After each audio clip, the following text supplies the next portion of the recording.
Hi and welcome to another video update from the Fire Brigades Union, clearly in very exceptional circumstances. We're joined by General Secretary Matt Wrack via a video conference facility to discuss what seems like a very exceptional proposal and agreement that's been made between the Fire Brigades Union, the National Fire Service Employers and the National Fire Chiefs Council. Now, Matt, this is clearly within the context of the coronavirus pandemic that's gripping the country. And of course, NHS workers are in the front line of this. But firefighters have got a part to play and indeed have been called on, hence this agreement. Can you tell us what this agreement's actually about and the context in which it's been reached? Well, Tam, obviously everyone is extremely worried about the situation, the pandemic sweeping the world and the threat to lives and public safety. And I'm sure everyone wants to do whatever we can to assist our communities in these very challenging times.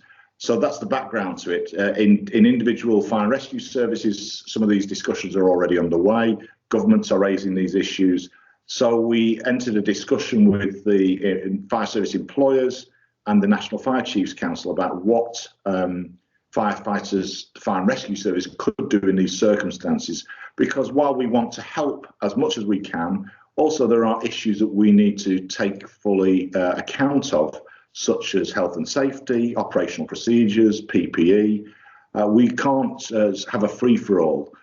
These things need to be carefully planned, and also the conditions of service of our members need to be protected through that. So any variations needs to be written up and formalised to protect the rights of Fire Brigades Union members. Now, Matt, I know that yourself and the Assistant General Secretary have been locked in negotiations now day and night for several days, and it's produced this agreement. Now, this is an agreement that could fundamentally alter the work of firefighters during this pandemic, and it concentrates in three areas currently, one of which is providing ambulance service assistance, such as driving ambulances. One is about delivering essential items to vulnerable persons, and another one is about mass casualties within the pandemic. How will those three areas arrived at? Well, I think if you think about the three areas, it shows just how serious the situation is. All public agencies, including the fire service, are now planning for what level of staff may be removed due to contracting the virus and having to stay away from work, and that includes the NHS, ambulances, at a time when there clearly could be large numbers of people contracting the virus. So the question of provision of ambulance cover is extremely important to everyone. And I think it just highlights the scale of the challenge that we face. Then if you think about people who may be effectively trapped in their own homes, unable to get food, elderly people and so on, needing medicines or other vital equipment. And then finally, I think if you think about the possible large-scale loss of life that is being discussed in the media and in government circles and elsewhere, that shows the scale of what we might be facing. And I think that hopefully brings home the gravity of the situation. And those are the three priorities which we were asked to discuss. And therefore, this agreement enables fire services to approach our members. And it's an agreement largely based on voluntary arrangements. So people would be invited to volunteer to undertake these activities. We know that many of our members are keen to do so, but the agreement also writes in protections for them should they undertake that voluntary arrangement. Now, Matt, that's an important point regarding safeguards and protections. Can you just run through what some of those safeguards and protections actually are?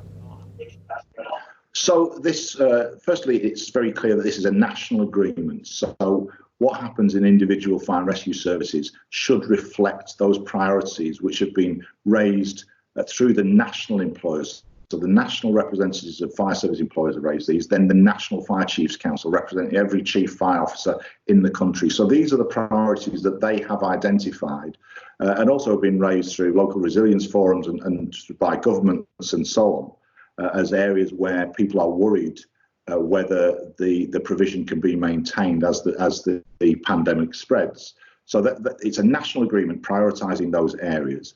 It then sets out mechanisms that need to be put in place. So the requirement for risk assessment. So there is still a very important role for Fire Brigades Union reps at local level to discuss with local managers the risk assessment, the provision of any necessary training that might need to be altered, the provision of PPE, and so on. All these processes that need to be gone through, because we need to protect our members' health and safety and welfare in these circumstances. And then also very clearly that these are temporary measures. These don't alter people's contracts for the long term, but people would be protected in terms of, for example, their pension rights and so on. All these things that I think we have to think about rather than simply rushing in some sort of free-for-all where people, with the best of intentions, volunteer for things without knowing some of the implications of that. So it has taken some time to reach that agreement. Those are the reasons for the length of the discussions. Okay, Matt, now this is a national agreement now. How is this actually going to be applied at a local level? What's the mechanics of it, and when can members start to see this type of work, or them being asked to undertake this type of work? Well, the first thing I would advise everyone to do is to read the document. It's a guidance. It may develop. It says clearly there are processes of reviewing things, there are processes of ending the agreement and extending the agreement. So it's all under review, and we want feedback through our structures. So people should raise concerns with FBU reps, brigade officials. They can pass out the line, and we can discuss that as things develop. Hopefully, this will not last too long, but we don't know. So that provides the framework, and then at local level, because all these provisions may not be needed in every area at the same time. We know that the epicenter currently is London, but the virus clearly is spreading across the world and is likely to spread across the UK. So individual fire and rescue services, in discussion with other agencies, will identify what their priorities are, will approach local FBU officials under the terms of that agreement and say, we need to discuss how we can provide support in this area. It might be all three, it might be one, it might be none. And those discussions then take place. So there is still a requirement to have those discussions at local level, risk assessment, training, preparation, PPE, and so on. Now, Matt, I call this an unprecedented agreement, and no doubt members are going to have numerous questions in regard to it.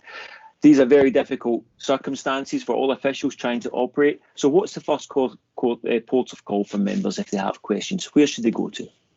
Well, I think we separately, Sam, have asked that all our structures carry on functioning. So the most important point of contact is in the workplace. We've asked people to elect watch reps. So on each watch, we want concerns to be raised. Then through the branch official, the branch rep, and then up to brigade's secretary, chair, brigade organiser, health and safety rep. So there are those structures in each and every fire and rescue service, which then can be raised regionally and, if necessary, passed up to us at a national level, and we can raise those at a national level. So certainly people need to raise those concerns. People might have areas of concern about the agreement. Please raise them with us. This is an ongoing debate, but I hope people will appreciate that we are in extremely unusual times, very dangerous times. I'm sure people are concerned about their own health and safety, that of their family and friends.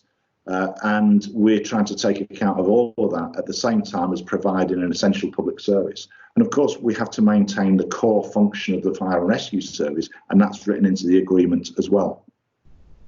Matt, thanks very much indeed. Now, we're going to try and undertake several of these video updates as this situation unfolds. Please bear with us. As you can see, sometimes there's technical difficulties that are simply outside of our control. We're putting all the information we possibly can on our website, and that's www.fbu.org.uk. And for more immediate updates, please follow us on Twitter, and that's @FBU National. Till next time, thanks for joining us, and Matt, thanks very much indeed for all the work. Thanks, Tam.